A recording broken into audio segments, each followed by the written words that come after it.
Okay people, so we are finally back with Jujutsu Kaisen after the month-long hiatus. Gege Akutami returns with chapter 153 of the series. And fam, in case you can't tell from my expression, I'm pretty freaking hype and excited. The GOAT is back. Gege Akutami here to kick some ass, take an aim, and we start off the bat. Off the bat, you gonna do this to us, Gege? Like, off the bat, you bringing in the big dogs, you bringing in Hakari. Like, really fam, this is what we're doing right now? We're going into Fight Club. Like, we've got a lot to talk about with this video because we gotta talk about Hakari, we gotta talk about the Fight Club, we gotta talk about Yuji and Megumi throwing down, we gotta talk about Panda and the animal rights. Like, without further ado, people, it's good to say this. We're back to talk a little bit of that Jujutsu Kaisen greatness.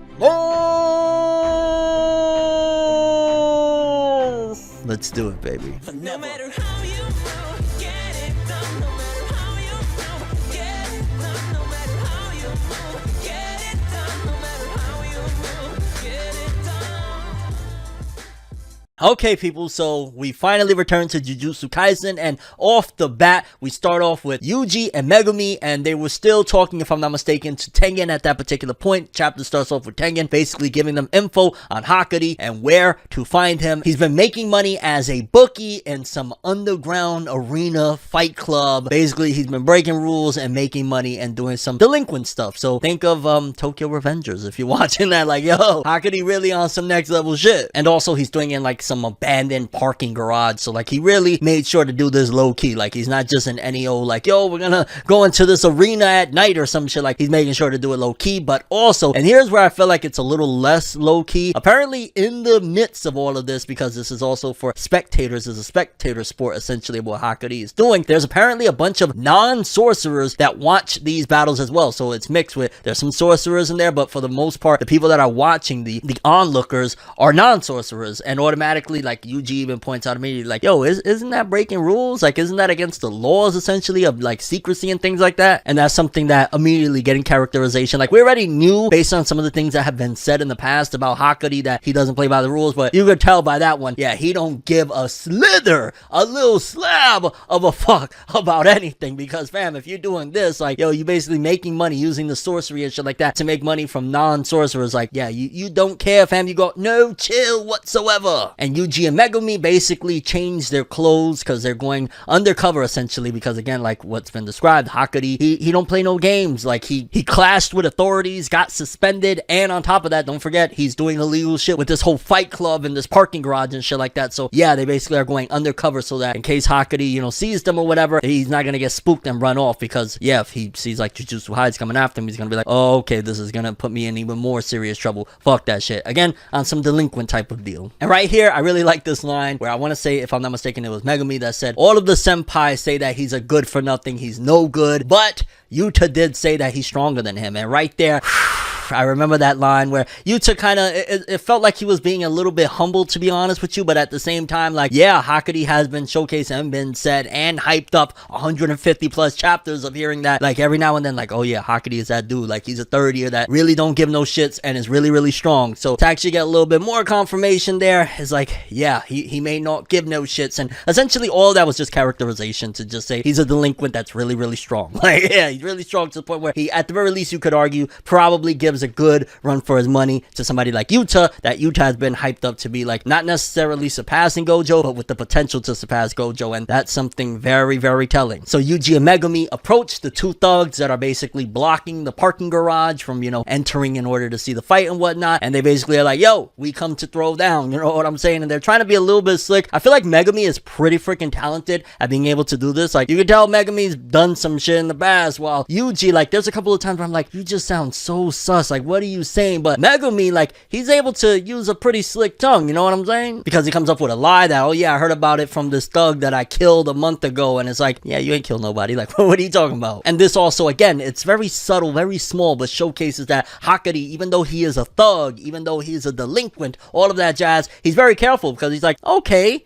you know, fair enough, y'all could join, but the guy that's doing all the talking, no, you're not fighting. I want the other dude to fight, because, you know, he's trying to be a little bit safe, play it safe, essentially, in case anything goes wrong. And again, that gives a little bit more credit to Hakari. It's very subtle, but that he, at the very least, is cautious about things. He's not trying to get caught up. He's not trying to, whatever, I don't know, do they throw you, like, in sorcery jail or some shit? Like, he ain't trying to go down for any of this shit. So it gives just a little bit more to Hakari to understand that, oh, he's the real McCoy when it comes to, at the very least, even intel and being strategic. And on top of that, he was watching them through the cameras and shit. So yeah, he's probably even a little bit paranoid, you would argue. Like, ain't nobody taking me in alive. And Megumi basically tells Yuji that, yo, I'm going to sneak in while you're doing the fighting. I'm going to be sneaking around, and if we got to force our way in, then so be it. Because you got to think, at the end of the day, it's not like they're trying to bust something up. It's not like they're trying to take somebody down. Essentially, they just want to go to Hakari to get some help, see if he will help them and whatnot. Like, that's something that, honestly, when I'm going into this chapter, because it's been a little bit, I had to remind myself a couple of times, and then of course the chapter does as well, to remind you that, yeah, it's not like this is like they don't really necessarily care about the fight club that he's doing. They just want to talk to him. So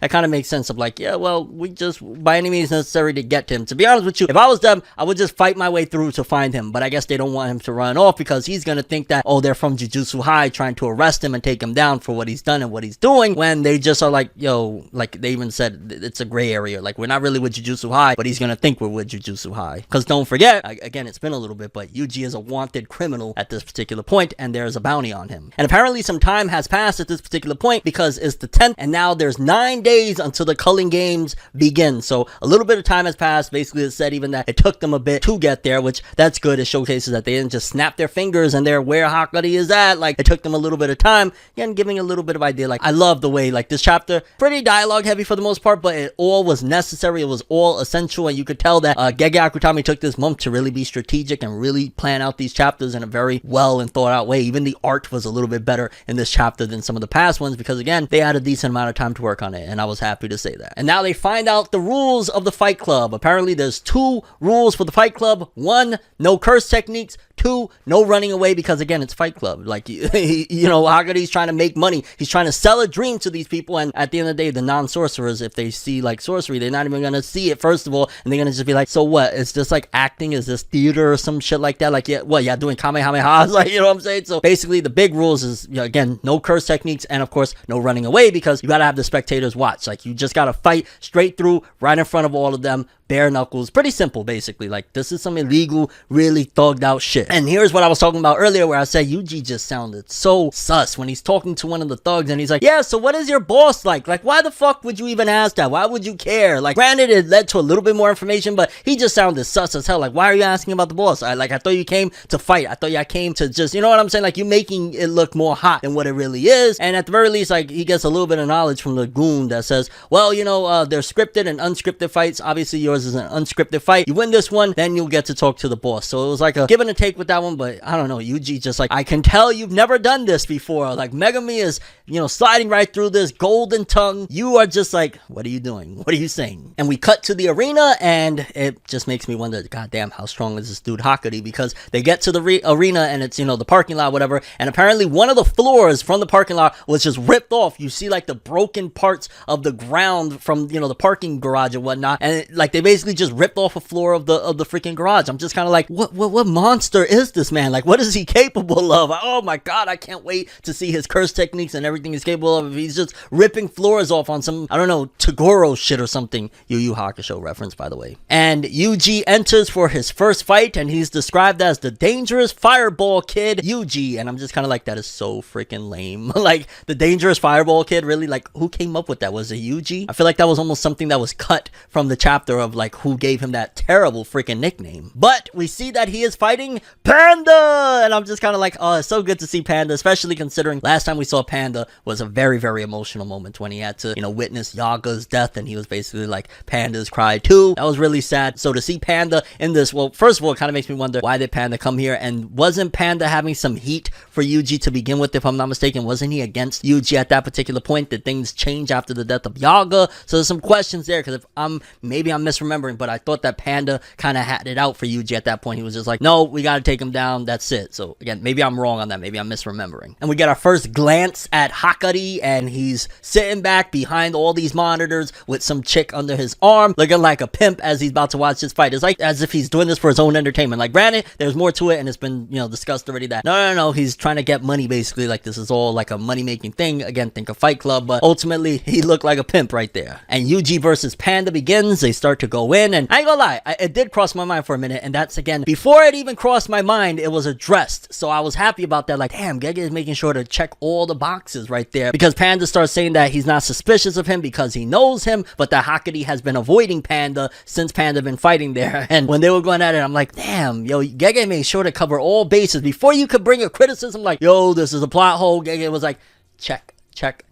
Nah, that's not happening. But Panda also said something that was worrying, that the other third year is a problem too. So it's not only Hakari that they got to worry about, there's a third year there along with Hakari, which again, at that point, you're probably thinking like, who is it? Like, what's going on? Because it wasn't revealed just yet on who the other third year was. Then it gets to the point where Panda allows Yuji to drop him, and oh my god, probably the joke of the week for me. I'm not even gonna lie, the expression on Panda's face and everything after Yuji drops him, where he's like, oh, the Animal Welfare Society won't stand for this. Oh my god, that, I don't know why, I found that to be absolutely hilarious. That was great. And of course, Panda was just acting, horribly acting, bad acting, but he was acting, and that shit was just so freaking funny. Like, fam, you're in Fight Club, you're in an illegal arena fighting, like, what are you talking about? The animal, like, you're talking Panda, like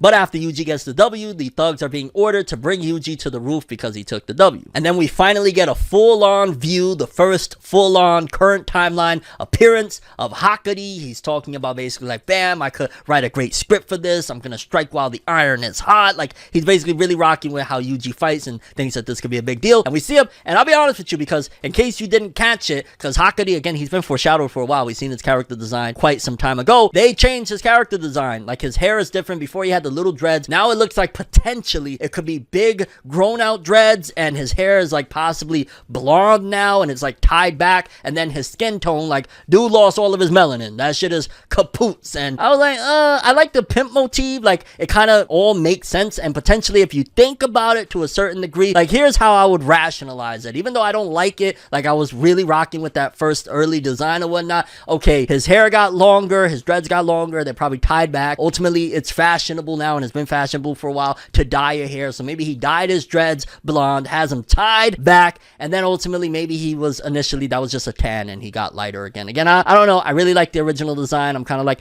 I like the pimp motif, but why didn't we have the pimp motif in that original design with the little dreads? And like, he just looked really cool to me, and he still looks kind of cool to me now, but I prefer the original design. Again, fam, what did they do to your melanin? No! But then we also see the other year, they're introduced as Kirara Hoshi, and apparently that's seemingly Hakari's girlfriend. Well, new girlfriend, because we get a little joke after that. But yeah, so the two third years here are Hakari, of course, and Kirara. And Kirara looking like a bad mamma jamma. And they're trying to figure out basically what to do with Megami. Basically, Hakari is still on alert. Like, yo, things is sus with these two. Because, like, how you just come up, you're a random sorcerer, you come in and you just bodying Panda, and then the other dude is kind of like sus. Like, things is not, you know what I'm saying? A little weird.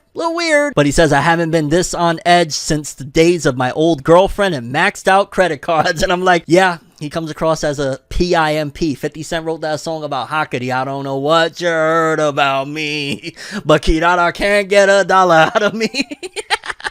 To which Kirara says, don't talk about her, again, that former girlfriend, because, again, that's kind of making me wonder, either Kirara and him are really a thing, which it would make sense, because, again, this dude is looking pimped out, or she really likes him or something like that. Which also, again, adds to the disrespect and just gangsterness of, of Hakari, that he doesn't really care. He's just talking about his girlfriend right in front of his newbie. Like, whatevs, I don't care. And yeah, people, that was the first return chapter of Jujutsu Kaisen, chapter 153. Boss shit. I absolutely loved it. I'm so happy that one of my favorite manga has finally returned. Very, very curious. A couple of questions I want to ask you guys for starters. Yay or nay on the new design of Hakari? Do you like the new design? Do you miss the old design? Is it just easy to explain that basically he lost his tan that he originally had and he still has the dreads, but they're dyed and tied back?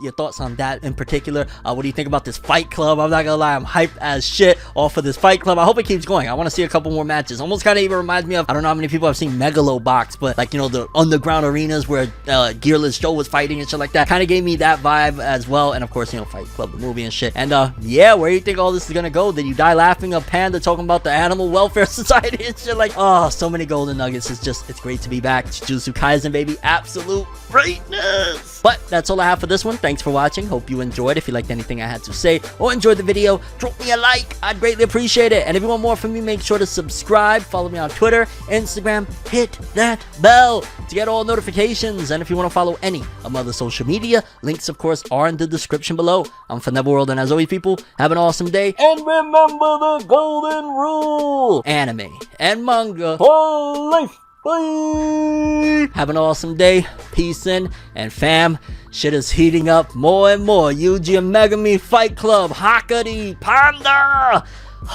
Let's go, baby. Loving this Jujutsu Kaisen greatness. Have an awesome one.